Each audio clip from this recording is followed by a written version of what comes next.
సంవత్సరం విజయ పరంపర ప్రారంభం 6 రుచులతో అయిను ఆరంభం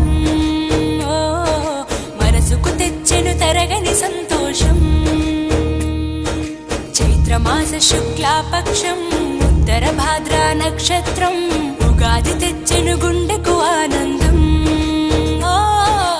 ఆయని గురుతులు అయ్యను మన సొంతం